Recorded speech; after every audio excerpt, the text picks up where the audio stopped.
The M1 iPad Pro came out about a year ago, so how has it held up and is it still worth the buy? In this video, we're gonna find out, and so, let's get into it. Alright, sup, Nobes here, and about a year ago I bought the M1 11-inch iPad Pro, and I've absolutely loved it, I gotta say it right off the bat.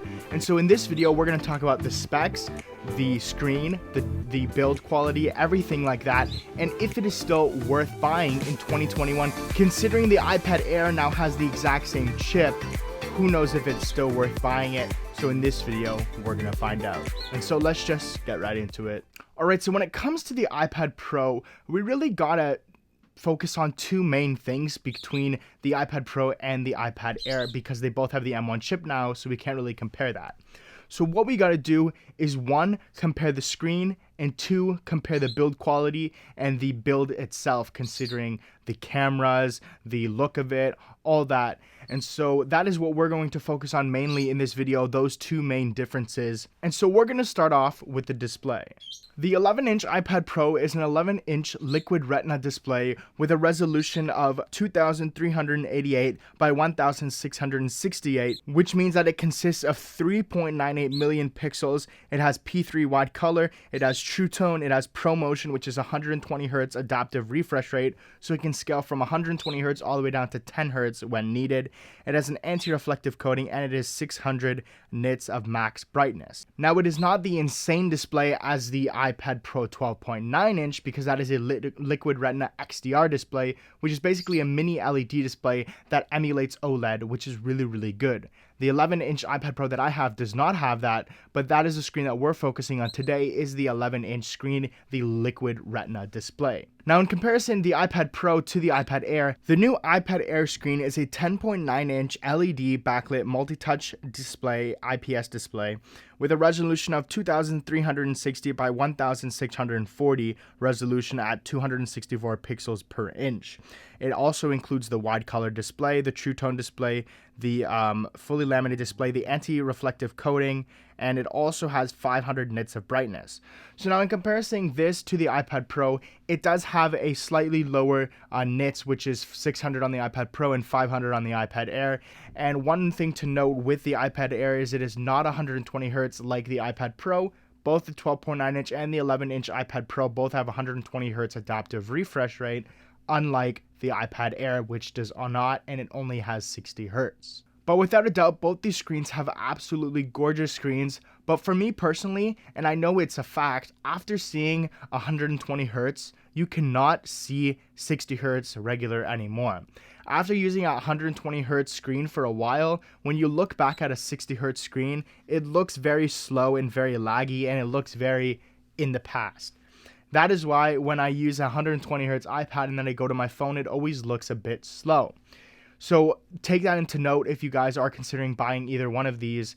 Since they both have the same chip and the same power, we do got to note that one has 120 Hz, one has 60 Hz, but again, that's up for you to decide which one you want. Personally, I find the 120 Hz better because it's, one, faster, two, it looks smoother, and three, all the animations are much better and smoother and everything like that. And so yeah, the screen is absolutely amazing on both, but yet again, take all of that into consideration when choosing which one you want to buy. For me, it's the iPad Pro any day.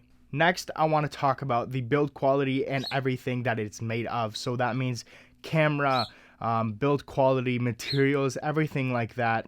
And so when it comes to the iPad Pro, one thing we got to note is, one, it has more cameras, an ultra wide camera, which means that it has a wider field of angle, and also it has the wide angle lens. So it has two lenses, and it also has the LiDAR scanner for AR and VR and everything like that.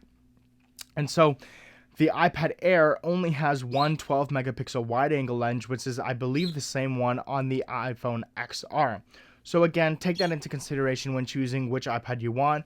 Whether or not you are sort of a interior designer or something where you need to use the iPad to see what it would look like in real life, again, that would be the iPad Pro because it has the LiDAR scanner. Now, another thing we have to note is that iPad Pro has Face ID, meanwhile, iPad Air only has Touch ID. So for the iPad Air, you take your finger and you touch the lock button and it opens. For iPad Pro, you look at it and it simply opens. And so for me personally, I find that Face ID is a much better option, especially when it comes to the iPad, because I mainly only use my iPad when I'm in my house or indoors. I don't really use it outside, so that way I have my mask off, right? And so the Face ID just recognizes me like that. But here in Ontario, in actually a week's time, masks are gone, so that won't be an issue either. But again, that is not every place in the world. But anyways, right here on the iPad Air, you use your finger and the lock fingerprint, which is basically like the old phones. You just put your finger on, it opens, and it's all smooth like that. But in any case, personally, I prefer Face ID. I feel like Face ID is a much better option, and it also sort of just runs smoother and feels future proof.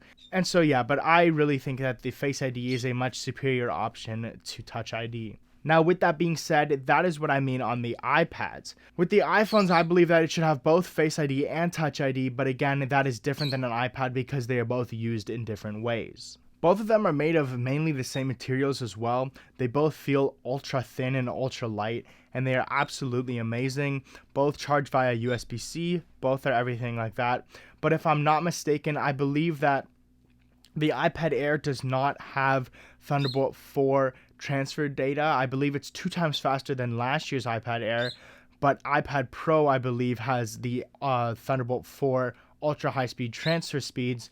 So another thing, take that in mind if you are transferring data sort of for photography or anything like that on iPad. But after understanding all that, it really comes down to whether or not the iPad Pro is still worth buying in 2022. And if I'm going to be honest, I think yes and no.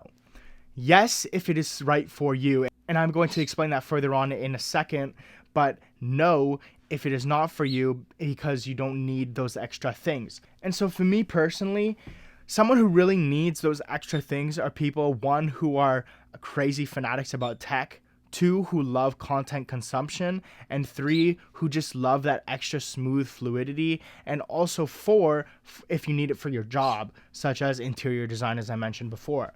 Those are the things that you would need the iPad Pro for, because it gives you that extra features that you need that you don't have on the iPad Air. And so for those who want the iPad Air is if you take school notes, if you just want to watch a movie or something on your iPad, or any sort of content consumption or anything like that.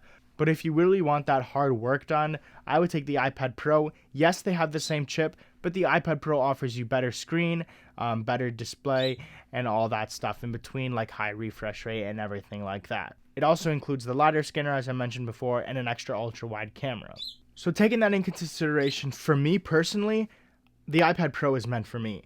For someone who is just using it for school, the iPad Air is meant for you guys, unless, of course, you want to spend that little bit of extra money and get those high-end features. But yeah, thinking of all of that, I personally recommend the iPad Pro, but again, that is all up to you guys. But is it still worth buying in 2022? I think yes. Yes, it is.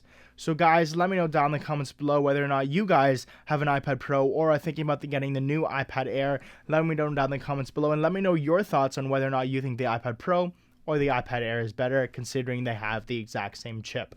But for now, guys, thank you for watching. Please do go out and have a great day, and we shall see you in the next one.